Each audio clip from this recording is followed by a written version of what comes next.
Hello there, I'm Elvis Humes, a human potential strategist and leadership consultant. Welcome to the February week 4 of the Think Leadership Challenge 2025. It is also the week 8 in the overall episodes. And today we're going to be talking about leadership systems 2. Let's dive in. Every outcome in leadership, whether good or bad, is contingent upon systems.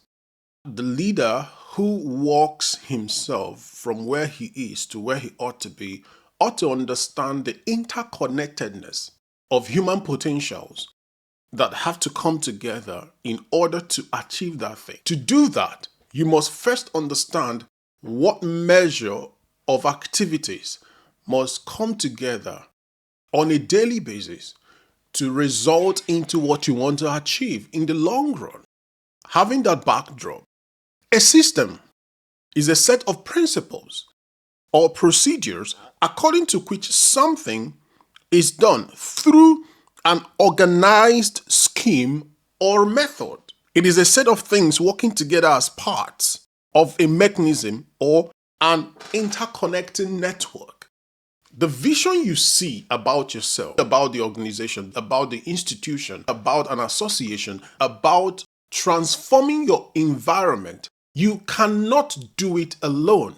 You need the input of everyone within that spectrum to perform the tasks according to their abilities.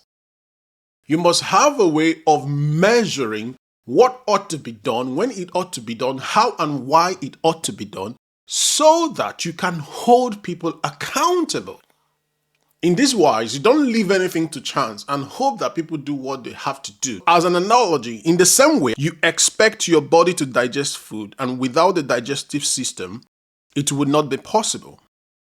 You need to put a system required for you to achieve, say, respect in your team.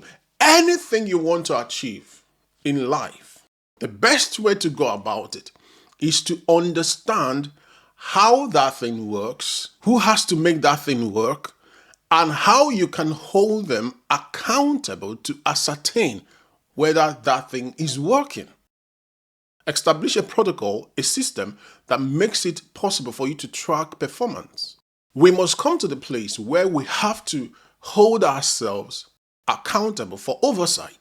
We have to hold ourselves accountable with respect to the things we say we want to achieve in our leadership, to be sure we are actually achieving them. You have to ask yourself, what have you put in place to track the performance of your people?